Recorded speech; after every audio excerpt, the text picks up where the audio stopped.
La procrastination peut venir d'un manque d'intérêt dans tes activités ou alors d'un manque de qualité dans tes pauses. Imagine que tu as une jauge d'énergie à ta disposition. Tes activités vont puiser dans cette énergie et au final, il va falloir trouver des moments où cette énergie revient.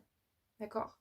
Et donc, soit tes activités, elles te ressourcent et à ce moment-là, elles viennent remplir ta jauge et c'est parfait, tu peux avancer, etc.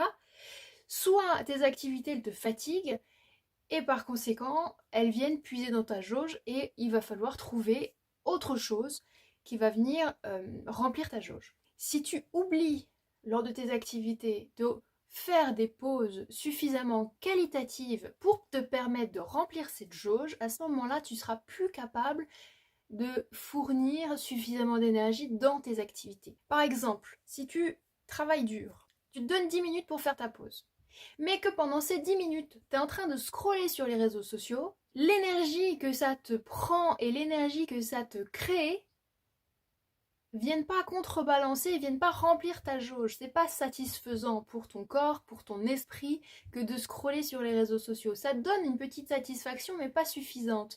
Et par conséquent, tu auras envie de scroller pendant des heures, et finalement, tu auras des difficultés pour revenir dans ton activité initiale. Alors que si tu t'octroies 10 minutes pour réaliser quelque chose qui te fait du bien, qui te donne du bien-être, à ce moment-là, ce sera beaucoup plus facile pour toi de revenir dans ton activité initiale. Et puis, même si peut-être que tu auras besoin de t'autoriser, je sais pas, 15, 20, 30 minutes d'une vraie pause qualitative, et peut-être que tu auras du coup moins besoin de faire de pause, mais il faut savoir ce qui va vraiment t'apporter de la satisfaction pour te permettre ensuite de revenir à ton activité qui consomme ton énergie. Et de cette manière que tu puisses avancer chaque jour et faire des choses pour te réaliser. J'espère que cette vidéo t'aura aidé et puis je te dis à bientôt pour d'autres.